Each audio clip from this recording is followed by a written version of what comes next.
Just വെറുതെ husband കണ്ണ് കാണിക്കാൻ വേണ്ടിയിട്ട് കണ്ണ് ഡോക്ടറെ അടുത്ത് പോയത്. അപ്പം ഞാനും കൂടെ പോയതാണ്.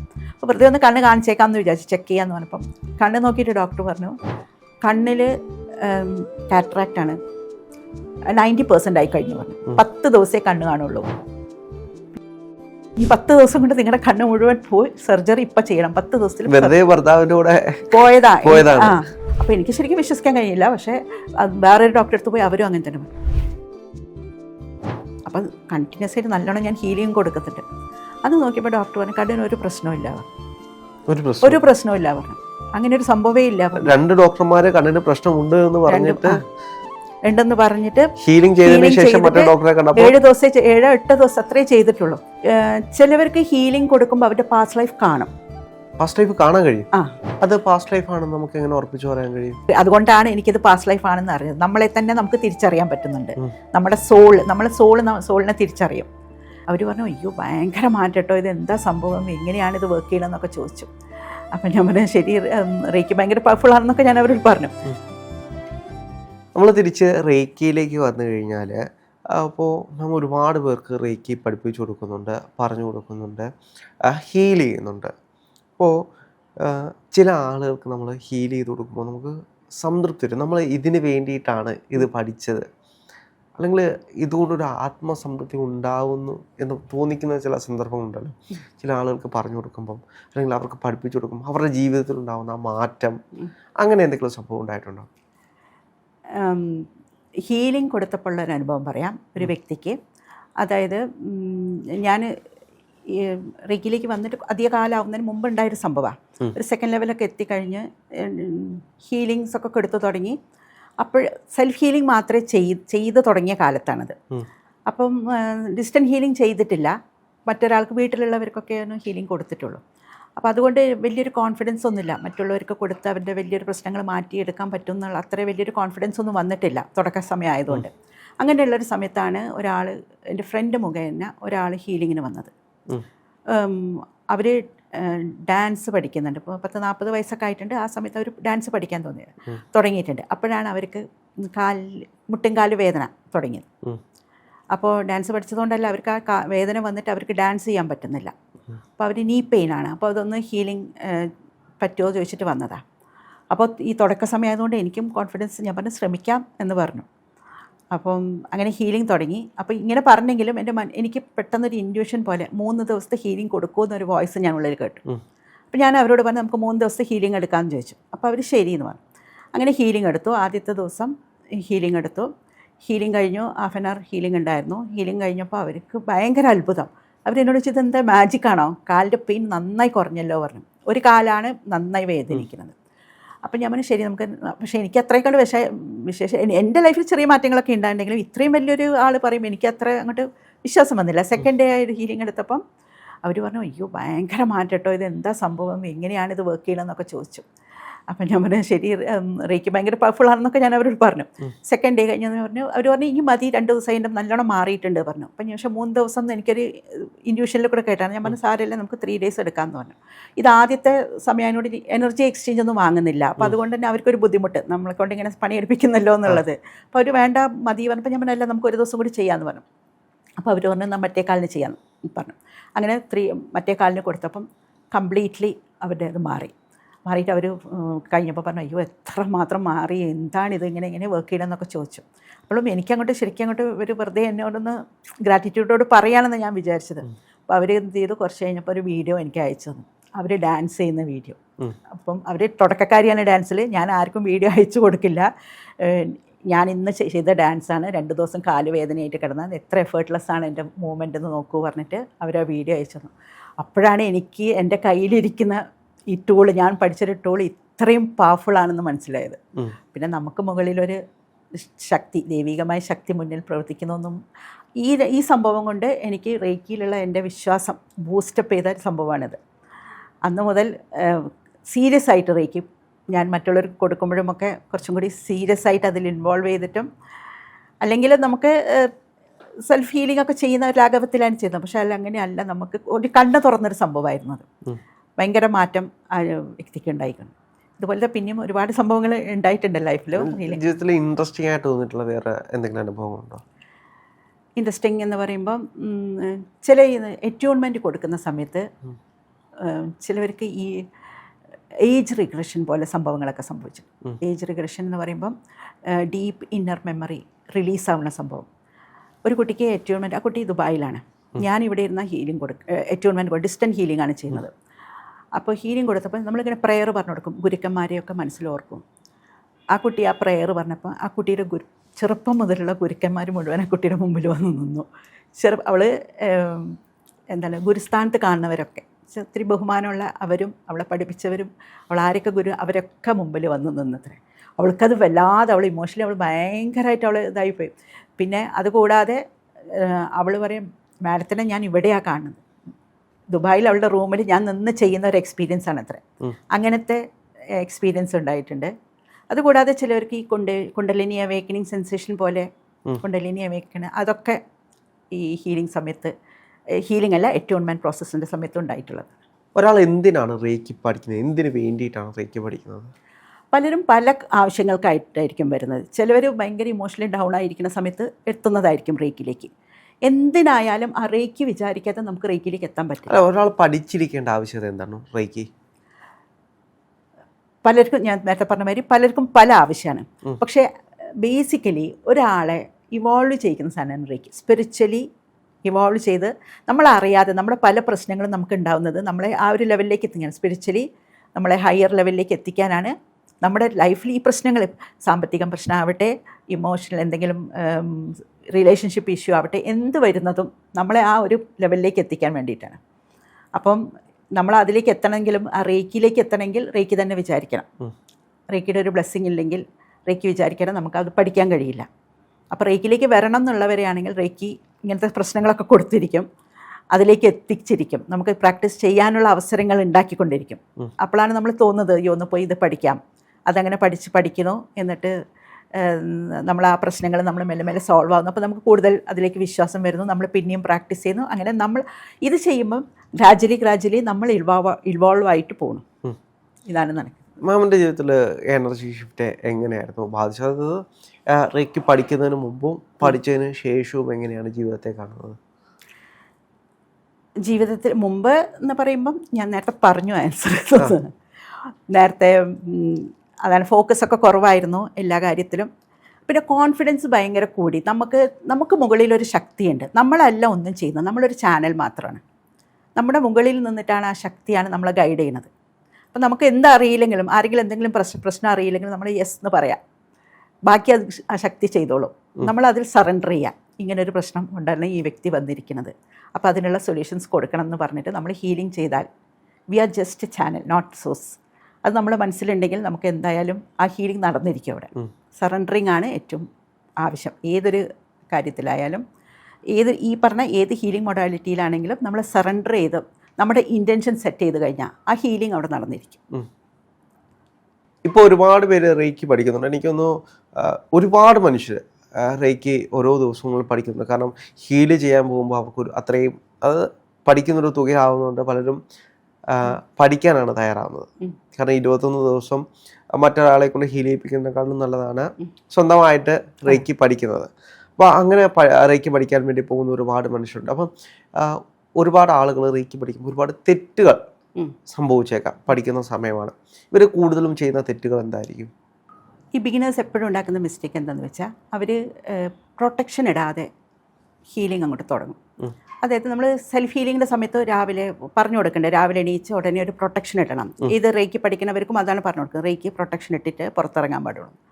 അപ്പോൾ ഈ പ്രൊട്ടക്ഷൻ ഇടുന്നുണ്ടല്ലോ എന്ന് പറഞ്ഞിട്ട് നമ്മൾ ഒറ്റൊരാൾക്ക് ഹീലിംഗ് കൊടുക്കുമ്പം അവർ പ്രൊട്ടക്ഷൻ ഇടില്ല. രാവിലെ ആ ഹീലിംഗിൻ്റെ പ്രൊട്ടക്ഷൻ ഇട്ടിട്ടുണ്ട്, അതുകൊണ്ട് ഹീലിംഗിൻ്റെ സമയത്ത് അവർ പ്രൊട്ടക്ഷൻ ഇടില്ല. അത് ഏറ്റവും വലിയൊരു മിസ്റ്റേക്കാണ്. കാരണം നമ്മൾ മറ്റൊരാൾക്ക് ഹീലിംഗ് കൊടുക്കുമ്പം എന്തായാലും പ്രൊട്ടക്ഷൻ ഇട്ടിരിക്കണം. ഇല്ലെങ്കിൽ ആ വ്യക്തിയുടെ ഓറയിലുള്ള എനർജി നമ്മളുടെ ഓറയായിട്ട് മേർജ് ആവും. അപ്പോൾ അത് ഒഴിവാക്കാനായിട്ട് പ്രൊട്ടക്ഷൻ നമ്മൾ കൂടുതൽ പ്രാവശ്യം പ്രൊട്ടക്ഷൻ വേണമെങ്കിൽ 1 or 2 ലെയറൊക്കെ ഇട്ടിട്ട് നമുക്ക് പ്രൊട്ടക്ഷൻ ഇട്ടിട്ട് നമുക്ക് ഹീലിംഗ് കൊടുക്കാം. അത് മറന്നു പോകും ചിലരൊക്കെ, അധികം പേരും അത് ചെയ്യുന്നില്ല പ്രൊട്ടക്ഷൻ ഇടുന്നത്.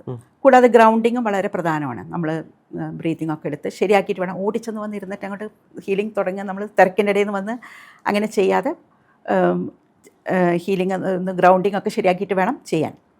പിന്നെ ചെയ്യുന്നൊരു കാര്യം, പലപ്പോഴും ഈ ക്ലയൻസ് പല പ്രശ്നങ്ങളും വന്ന് പറയും, അവരുടെ വിഷമങ്ങളും സങ്കടങ്ങളൊക്കെ വന്ന് പറയും.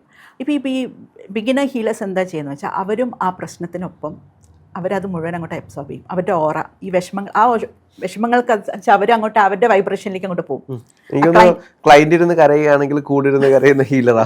ആ വിഷമം മനസ്സിലേക്ക് അവരെടുത്തു കഴിഞ്ഞാൽ അത് പിന്നെ രണ്ടാളും ഒരേ വൈബ്രേഷനിലെത്തി. പിന്നെ ഹീലിങ്ങിൻ്റെ കാര്യം അവിടെ വരുന്നില്ല. രണ്ടാളും ഒരേ വൈബ്രേഷനിലെത്തിയില്ലേ. നമ്മൾ കുറച്ച് ഹൈ വൈബ്രേഷനിൽ നിൽക്കുമ്പോഴേ മറ്റൊരാളെ ഹീൽ ചെയ്യാൻ നമുക്ക് സാധിക്കുന്നുള്ളൂ. അപ്പോൾ ആ വൈബ്രേഷൻ അബ്സോർബ് ചെയ്യരുത്, മറ്റുള്ളവരുടെ പ്രശ്നങ്ങൾ നമ്മൾ ഒബ്സർവ് ചെയ്യരുത് എന്നുള്ളതാണ്. പിന്നെയുള്ള ഒരു മിസ്റ്റേക്ക് അവർ വരുന്നത് എന്താണെന്ന് വെച്ചാൽ ഈ അവർ പലപ്പോഴും റേക്കിയുടെ ഹാൻഡ് പൊസിഷൻ്റെ ബുക്ക് ഫോളോ ചെയ്യുന്നു. ബോഡിയുടെ വിസ്പർ, ശരിക്കുള്ളൊരു ഹീലിംഗ് നടക്കണമെങ്കിൽ നമ്മൾ ബോഡിയുടെ വിസ്പറിങ് ശ്രദ്ധിക്കണം. ഹാൻഡ് പൊസിഷൻ്റെ ബുക്ക് എന്ന് പറയുമ്പോൾ അതൊരു മാനുവൽ മാത്രം റെഡി. അപ്പോൾ ഇങ്ങനെ സ്ഥലത്ത് കൊടുത്തിട്ട് പോകുമെന്ന് പറയുമ്പം പഠിപ്പിച്ചു കൊടുക്കുന്ന അതേ പൊസിഷനിൽ പോകണ്ട. ശരിക്കും നമ്മൾ എന്താണ് നമ്മുടെ ബോഡി പറയണം, ആ ബോഡി എന്താ പറയുന്നത്, നമ്മളെ ബോഡി എന്താ പറയുന്നത് നമ്മൾ കേട്ട ആ ഇൻറ്റ്യൂഷൻ നമ്മൾ ശ്രദ്ധിച്ചാൽ എവിടെയാണ് കൂടുതൽ നേരം കൊടുക്കേണ്ടതെന്ന് നമുക്ക് വ്യക്തമാവും. അപ്പം നമ്മൾ കേൾക്കേണ്ടത് നമ്മുടെ ഇൻറ്റ്യൂഷനാണ്. റേക്കിയുടെ പുസ്തകം മാത്രം ഫോളോ ചെയ്യരുത്.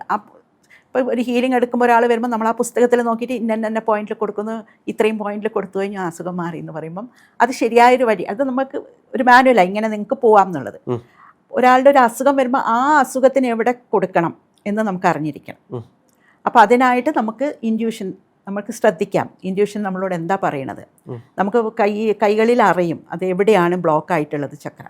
അപ്പോൾ അതിനൊക്കെ അനുസരിച്ചിട്ട് നമ്മൾ എവിടെ കൊടുക്കണം എന്നുള്ളത് ശ്രദ്ധിക്കണം. പിന്നെയുള്ളതൊരു കാര്യം, ഈ പുതിയ ആൾക്കാരുണ്ടല്ലോ, കുറച്ച് ഹീലിംഗ് ഒക്കെ പുറത്ത് ആൾക്കാരെയൊക്കെ ഹീൽ ചെയ്യാൻ തുടങ്ങുമ്പോൾ സെൽഫ് ഹീലിംഗ് അങ്ങോട്ട് മറന്നുപോകും. സെൽഫ് ഹീലിംഗ് ചെയ്യാൻ മറന്നുപോകും. അങ്ങനെ സെൽഫ് ഹീലിംഗ് ഒഴിവാക്കിയതിൻ്റെ ഒരു തുടക്കത്തിൽ എനിക്ക് ഒരു വലിയൊരു പ്രശ്നം പറ്റിയിട്ടുണ്ട്. എന്തായിരുന്നു? ഞാൻ ഹീലിംഗ് ഒക്കെ പഠിച്ചതുപോലെ കുറേ ആൾക്കാർ പ്രശ്നമൊക്കെ, ഇപ്പം പിന്നെ സമയമുണ്ടാവില്ല, അപ്പം നമ്മൾ വേഗം മറ്റുള്ളവരെ ഫോക്കസ് ചെയ്ത് അവർക്ക് ഹീലിംഗ് കൊടുക്കും. നമ്മൾ ഓൾറെഡി എറ്റുകൊണ്ടാണല്ലോ എന്നുള്ളൊരു ചിന്തയായിരുന്നു അന്ന്. അപ്പോൾ എല്ലാവർക്കും വരുന്നവർക്കൊക്കെ ഹീലിംഗ് കൊടുത്തുകൊണ്ടിരുന്നു. കുറച്ച് ദിവസം കഴിഞ്ഞപ്പോൾ എനിക്ക് ജസ്റ്റ് വെറുതെ ഹസ്ബൻഡ് കണ്ണ് കാണിക്കാൻ വേണ്ടിയിട്ട് കണ്ണ് ഡോക്ടറെ അടുത്ത് പോയത്. അപ്പം ഞാനും കൂടെ പോയതാണ്. അപ്പോൾ വെറുതെ ഒന്ന് കണ്ണ് കാണിച്ചേക്കാമെന്ന് വിചാരിച്ചു, ചെക്ക് ചെയ്യാമെന്ന് പറഞ്ഞപ്പം കണ്ണ് നോക്കിയിട്ട് ഡോക്ടർ പറഞ്ഞു കണ്ണിൽ കാറ്ററാക്റ്റാണ്, 90% ആയി കഴിഞ്ഞു പറഞ്ഞു. 10 ദിവസമേ കണ്ണ് കാണുള്ളൂ പറഞ്ഞു. ഈ 10 ദിവസം കൊണ്ട് നിങ്ങളുടെ കണ്ണ് മുഴുവൻ പോയി സർജറി ഇപ്പം ചെയ്യണം. 10 ദിവസത്തിൽ ഭർത്താവിൻ്റെ കൂടെ പോയതാണ്. അപ്പോൾ ഇതാണ് പറയണം. സ്പെക്സും ഞാൻ ഉപയോഗിക്കുന്നുണ്ട്, പക്ഷേ അത്ര വലിയ പ്രശ്നം കണ്ണ് കാണുന്നുണ്ടോ വെച്ചാൽ ഞാൻ കണ്ണ് കാണുന്നുണ്ട്, രാത്രി കണ്ണ് കാണുന്നുണ്ട്. പിന്നെ അപ്പോൾ പറഞ്ഞു പക്ഷേ എന്താണ് കണ്ണിങ്ങനെ മൂടിയിട്ടുണ്ട്, കുറച്ച് ഭാഗമുള്ളൂ നിൽക്കണം, അങ്ങനെ കംപ്ലീറ്റ്ലി മൂടി നിൽക്കുകയാണെന്ന് പറഞ്ഞു. അപ്പോൾ എനിക്ക് ശരിക്കും വിശ്വസിക്കാൻ കഴിയില്ല. പക്ഷേ വേറൊരു ഡോക്ടറെ അടുത്ത് പോയി അവരും അങ്ങനെ തന്നെ പറഞ്ഞു. ഒരു ക്ലിനിക്കിലാണല്ലോ പോയത്. അങ്ങനെ ഡേറ്റ് എടുത്തോളൂ പറഞ്ഞു, ഓപ്പറേഷൻ ചെയ്യാൻ ഡേറ്റ് എടുത്തോളൂ പറഞ്ഞു. അങ്ങനെ ഓപ്പറേഷൻ ഡേറ്റൊക്കെ ഫിക്സ് ചെയ്തു. 10-ാം ദിവസം ഓപ്പറേഷനാണ് പറഞ്ഞു. അപ്പോൾ എനിക്കത് തീരെ അത് വിശ്വസിക്കാനില്ല. ഞാനിങ്ങനെ റേക്കൊക്കെ പ്രാക്ടീസ് ചെയ്യുന്നുണ്ട്, എനിക്ക് ഇങ്ങനൊരു സംഭവം വന്നിട്ട് ഞാൻ അറിഞ്ഞു പോലും ഇല്ലല്ലോ എന്നൊക്കെ വിചാരിച്ചു. വീടെത്തിയപ്പോൾ അപ്പോഴാണ് ഞാൻ ആലോചിച്ചത് സെൽഫ് ഹീലിംഗ് ചെയ്യുന്നില്ല, കുറേ ദിവസമായിട്ട്, കുറേ മാസങ്ങളായിട്ട് ചെയ്യുന്നില്ല. അപ്പം ഞാൻ മറന്നുപോയല്ലോ എന്ന് പറഞ്ഞിട്ട് ഞാൻ വേഗം അവിടെ ഇരുന്നു. വീടെത്തിയതും ഹീലിംഗ് കൊടുത്തു. ഹീലിംഗ് എൻ്റെ ഹോൾ ബോഡി കൊടുത്തു, പിന്നെ കണ്ണിന് പ്രത്യേകമായിട്ട് ഹീൽ ചെയ്തു. അങ്ങനെ ഒരു 6-7 ദിവസം കഴിഞ്ഞപ്പോൾ ഹസ്ബൻഡ് പറഞ്ഞു നമുക്കൊരു സെക്കൻഡ് ഒപ്പീനിയൻ എടുക്കാമെന്ന് പറഞ്ഞു. ഏതായാലും 10-ാം ദിവസം ഓപ്പറേഷന് ഡേറ്റൊക്കെ ഫിക്സ് ചെയ്ത് വെച്ചിട്ടുണ്ട്. അപ്പോൾ നോക്കാൻ പറ്റും വേറൊരു ഡോക്ടറെ അടുത്ത് കൊണ്ടുപോയി കാണിച്ചു 6-7 ദിവസം കഴിഞ്ഞപ്പോൾ. അപ്പോൾ കണ്ടിന്യൂസ് ആയിട്ട് നല്ലോണം ഞാൻ ഹീലിംഗ് കൊടുക്കുന്നുണ്ട്. അത് നോക്കിയപ്പോൾ ഡോക്ടർ പറഞ്ഞു കണ്ണിന് ഒരു പ്രശ്നമില്ല പറഞ്ഞു. ഒരു പ്രശ്നമില്ല പറഞ്ഞു. അങ്ങനെ ഒരു സംഭവമേ ഇല്ല. 2 ഡോക്ടർമാർ കണ്ണിന് പ്രശ്നമുണ്ട് എന്ന് പറഞ്ഞിട്ട് ഉണ്ടെന്ന് പറഞ്ഞിട്ട് ഹീലിംഗ് ചെയ്തതിന് ശേഷം മറ്റേ ഡോക്ടറെ കണ്ടപ്പോൾ 7-8 ദിവസം അത്രേ ചെയ്തിട്ടുള്ളൂ. ചെയ്തിട്ട് വേറെ ഡോക്ടറെ അടുത്ത് പോയപ്പം ഇല്ല, ഒറ്റ പ്രശ്നമില്ല എന്ന് പറഞ്ഞു. അപ്പോൾ പറഞ്ഞു, അപ്പം പിന്നെ സംശയമായി, മറ്റേ ഡോക്ടർ ഇങ്ങനെ പറഞ്ഞതല്ലേ എന്നുള്ളത് സംശയമായി. അപ്പം എന്തായാലും ഒന്ന് ചിന്തിക്കാം, ഇനിയൊരു ഡോക്ടറെയും കൂടി കാണാമെന്ന് വെച്ചു. പിന്നെ ഞാൻ അതിനായിട്ട് കാലിക്കറ്റിൽ പോയി വേറൊരു പ്രശസ്തമായ ഡോക്ടറെ കണ്ടു, ഡേറ്റൊക്കെ ബുക്ക് ചെയ്തൊക്കെ കണ്ടു. അപ്പോൾ ആ ഡോക്ടർ പറഞ്ഞു ഒറ്റ പ്രശ്നമില്ല പറഞ്ഞു. ആ ഡോക്ടർ അങ്ങനെ പറഞ്ഞപ്പോൾ കംപ്ലീറ്റ്ലി തീരുമാനിച്ചു, ഒറ്റ പ്രശ്നമില്ല, നിങ്ങളുടെ കണ്ണിന് ഒരു കാര്യമില്ല. അന്ന് ഇപ്പോൾ ഒരു 2 വർഷമായിട്ടുണ്ടാവും. റേക്ക് മാത്രമേ ചെയ്തിട്ടുള്ളൂ. നമ്മൾ മറ്റേ ഡോക്ടർ മരുന്നൊന്നുമില്ല, കാറ്ററാക്ട് സർജറി മാത്രമേ ഉള്ളൂ ഓപ്ഷൻ. അപ്പോൾ സർജറിക്ക് അതും അത്രയും സിവറായിട്ട് മൂടിയിട്ടുണ്ട് എന്നാണ് പറഞ്ഞത്. അപ്പം 90% ആയിട്ടെന്ന് പറഞ്ഞാൽ ഒരു കണ്ണ് ഫുള്ളായിട്ടും ചെയ്യണം, റൈറ്റ് കണ്ണ് അങ്ങനെയാണെന്ന് പറഞ്ഞു. പക്ഷേ ഉണ്ടായിരുന്നില്ല. 2 ഡോക്ടേഴ്സ് കൺഫേം ചെയ്തു അങ്ങനെ ഒരു പ്രശ്നമില്ലാതെ. അതിനപ്പോഴാണ് ഞാനപ്പോൾ എൻ്റെ ഗുരുവിനെ വിളിച്ച് പറഞ്ഞു ഇങ്ങനെ സംഭവം ഇങ്ങനെ ഉണ്ടായിരുന്നു. അപ്പം സെൽഫ് പ്രാക്ടീസ് ഞാൻ പറഞ്ഞു കുറച്ച് കാലം ഒഴിവാക്കിയിട്ടുണ്ടെന്ന്. അപ്പോൾ അത് നിർത്തരുത് പറഞ്ഞു. അന്ന് മുതൽ ഇന്ന് വരെ ആദ്യത്തെ രാവിലെ എണീച്ചാൽ ആദ്യത്തെ റേക്കിയാണ്. റേക്കി ചെയ്തിട്ടേ പിന്നെ വേറെ എന്തും നമ്മൾ ചെയ്യുന്നുള്ളൂ. റുട്ടീനിലെ ആദ്യത്തെ കാര്യം റേക്കിൻ്റെ പ്രൊട്ടക്ഷൻ. അതേപോലെ തന്നെ ഈ റേക്കി പ്രാക്ടീസ് ചെയ്യുമ്പോൾ ഈ പാസ്റ്റ് ലൈഫ്, ഇപ്പോൾ മാം പറഞ്ഞു സെൽഫ് ഹീലിങ്ങിൻ്റെ കാര്യമാണ് പറഞ്ഞത്. അത് നമ്മുടെ കർമ്മങ്ങൾ അല്ലെങ്കിൽ നമുക്ക് വരുന്ന പ്രശ്നങ്ങളെ മാറ്റാൻ കഴിയുന്ന ഈ റേക്കി വെച്ച് നമുക്ക് ഈ പാസ്റ്റ് ലൈഫ് കർമാസ് മാറ്റുന്നത് എങ്ങനെയാണ്? പാസ്റ്റ് ലൈഫ് കർമാസ് നമുക്ക് ഹീൽ ചെയ്യാൻ പറ്റും. പാസ്റ്റ് ലൈഫ് കർമാസ് അതിനായിട്ടുള്ള സ്ഥലങ്ങളിലേക്ക് നമുക്ക് ഇൻറ്റൻഷനൊക്കെ കൊടുത്ത് ഹീൽ ചെയ്യാൻ പറ്റും. ചിലവർക്ക് ഹീലിംഗ് കൊടുക്കുമ്പോൾ അവരുടെ പാസ്റ്റ് ലൈഫ് കാണും. പാസ്റ്റ് ലൈഫ് കാണാൻ കഴിയും? എങ്ങനെയാണ് ഹീലിംഗ്? വെറുതെ നമ്മൾ ഹീലിംഗ് കൊടുക്കുന്നത് അത് ഓരോ സോളിൻ്റെ ഇതനുസരിച്ച്, ഓരോ സോള് പല ലെവലിൽ നിൽക്കുന്ന സോൾസ് ആണല്ലോ. അപ്പം ചില ആളുകൾക്ക് ഭയങ്കര അവർ കുറച്ച് ഹയർ സോൾസ് ആയിരിക്കും എനിക്ക് തോന്നുന്നു. അവർക്ക് ഭയങ്കര, അവരാണെങ്കിൽ ഒന്നും പഠിച്ചിട്ടില്ല. എൻ്റെ അടുത്ത് വന്ന ഒരു കുട്ടി, അവൾ ഒന്നും റേക്കിനെ കുറിച്ച് ഒന്നും അറിയില്ല. അപ്പം ആകെ ചക്രയുടെ പൊസിഷൻസ് പോലും അറിയില്ല. ഇപ്പോൾ രാഹുലിനൊക്കെ ആണെങ്കിൽ അറിയാമല്ലോ അല്ലേ, ചക്ര എവിടെ നിൽക്കുന്നു, റൂട്ട് ചക്ര എവിടെ നിൽക്കുന്നു എന്ന് ഭയങ്കര സാധിഷ്ടം. അപ്പോൾ ചക്രാസ് ഉണ്ട് എന്ന ഉള്ളൊരു ചെറിയൊരു കേട്ടറിവ് മാത്രമേ ഉള്ളൂ, എന്തൊന്നും അറിയില്ല. അപ്പോൾ ആ കുട്ടിക്ക് ഹീലിംഗ് കൊടുത്തപ്പോൾ അവൾ ആകെ വന്നിട്ട് എൻ്റെ അടുത്ത്, അയ്യോ മാഡം എൻ്റെ പിന്നെ നേവൽ ഏരിയയിൽ നിന്ന് എന്തോ സാധനം തിരിയുന്നു, ഭയങ്കരമായിട്ട് തിരിയുന്നു. പിന്നെ ഇത് തേർഡ് ഐ ആണെന്നറിയാം. അപ്പോൾ തേർഡ് ഐയിലും ഭയങ്കര സെൻസേഷൻ, നേവൽ ഭയങ്കരമായിട്ട് തിരിയുന്നു എന്ന് പറഞ്ഞു. തിരിയുന്ന കറങ്ങണ അവൾക്ക് അറിയണം എന്താണത് സംഭവിക്കണത് എനിക്കെന്ന് ചോദിച്ചു. പിന്നെ പേടിക്കണ്ട, നല്ല ലക്ഷണമാണെന്ന് പറഞ്ഞു. ചക്രാസൊക്കെ നന്നായിട്ട് ആക്ടിവേറ്റ് അതാവുന്നുണ്ടെന്ന് പറഞ്ഞു. പിന്നെ അവൾ പറഞ്ഞു ഞാനൊരു സംഭവം കണ്ടു പറഞ്ഞു, ഞാൻ എന്നെ തന്നെ കണ്ടു പറഞ്ഞു. അവൾ വേറൊരു സ്ഥലം, വേറൊരു നാടായിരിക്കാം, വേറൊരു കാലഘട്ടമായിരിക്കാം, വേറെ വേഷങ്ങളൊക്കെ ധരിച്ചിട്ട് അവളെ തന്നെ കണ്ടു. 2 കുട്ടികൾ അടുത്തുണ്ട്. ഒരു കിച്ചണാണ്. കിച്ചൺ എന്ന് പറയുമ്പോൾ നമ്മളെ ഇപ്പോഴത്തെ നമ്മൾ യൂസ് ചെയ്യുന്ന കിച്ചണല്ല, വേറൊരു തരത്തിൽ കിച്ചണിൽ ഞാൻ ആ കുട്ടികൾക്ക് ഭക്ഷണം ഉണ്ടാക്കി കൊടുക്കുന്നു. പിന്നെ അവരുടെ കൂടെ കളിക്കുകയൊക്കെ കൈകളിലൊക്കെ എന്തൊക്കെയോ വെച്ച് ഇത് കളിക്കുകയൊക്കെ ചെയ്യുന്നുണ്ട് പറഞ്ഞു. അപ്പോൾ ആ സ്ത്രീ ഞാനാണ്, അത് ഉറപ്പാണ്. കുട്ടികൾ അവൾക്കറിയില്ല, കുട്ടികളുണ്ട്, എൻ്റെ കുട്ടികളായിരിക്കാം എന്ന് പറഞ്ഞു. ഞാനാണ് അതെന്ന് പറഞ്ഞോളൂ. എന്താണ് അതെന്ന് ചോദിച്ചവൾ. അപ്പം ഞാൻ പാസ്റ്റ് ലൈഫ് അല്ലാതെ എന്താണ് അത് അവൾ ഉറപ്പിച്ച് പറയണം. ആ കാണുന്ന വ്യക്തി ഞാനാണെന്ന് ഞാൻ തിരിച്ചറിയുന്നുണ്ട്. പക്ഷേ എന്താണ് സംഭവിച്ചെന്ന് എടുത്തപ്പോൾ ഞാൻ 2-3 ദിവസത്തെ ഹീലിംഗ്, എല്ലാ ദിവസവും 2-3 ദിവസത്തെ ഹീലിംഗ് എടുത്തുള്ളൂ. 2 ദിവസവും ആ കുട്ടിക്ക് നല്ല അത് പാസ്റ്റ് ലൈഫ് ആണെന്ന് നമുക്ക് എങ്ങനെ ഉറപ്പിച്ച് പറയാൻ കഴിയും? ഇതുപോലെ അനുഭവങ്ങൾ പലരും പറഞ്ഞു കേട്ടിട്ടുണ്ട്. എൻ്റെ വേറെ മാസ്റ്റേഴ്സൊക്കെ ഇങ്ങനത്തെ അനുഭവങ്ങൾ ഉണ്ടായത് ഞങ്ങൾക്ക്, അതുകൊണ്ടാണ് എനിക്കിത് പാസ്റ്റ് ലൈഫ് ആണെന്ന് അറിഞ്ഞത്. നമ്മളെ തന്നെ നമുക്ക് തിരിച്ചറിയാൻ പറ്റുന്നുണ്ട്. നമ്മുടെ സോളിനെ തിരിച്ചറിയും. നമ്മൾ വേറൊരു ഡ്രസ്സിലാണെങ്കിലും നമ്മൾ വേറൊരു ബോഡിയിലാണെങ്കിലും നമുക്ക് നമ്മളാണ് എന്നത് നമ്മുടെ ഉള്ളിൽ നിന്ന് പറഞ്ഞുതരും. അങ്ങനെ ആ കുട്ടിക്ക് അത് കൺഫേം ചെയ്യാൻ പറ്റുന്നുണ്ട്, ഞാനാണത് നമ്മൾ പറഞ്ഞു. മറ്റേവരെയൊന്നും നമുക്ക് നമ്മളെ തിരിച്ചറിയാൻ പറ്റും ഏതൊരു ഇതിലാണെങ്കിലും. അതാണ് അവിടെ സംഭവിച്ചത്. മാം അങ്ങനെ പാസ്റ്റ് ലൈഫ് കണ്ടിട്ടുണ്ടോ മാമിൻ്റെ? എൻ്റെ പാസ്റ്റ് ലൈഫ് ഞാൻ കണ്ടിട്ടില്ല, പക്ഷെ മറ്റുള്ളവരുടെ ഹീലിംഗ് ഒക്കെ കൊടുക്കുമ്പോഴാണ് അവർ പാസ്റ്റ് ലൈഫും ഇതൊക്കെ പറയുന്നത്.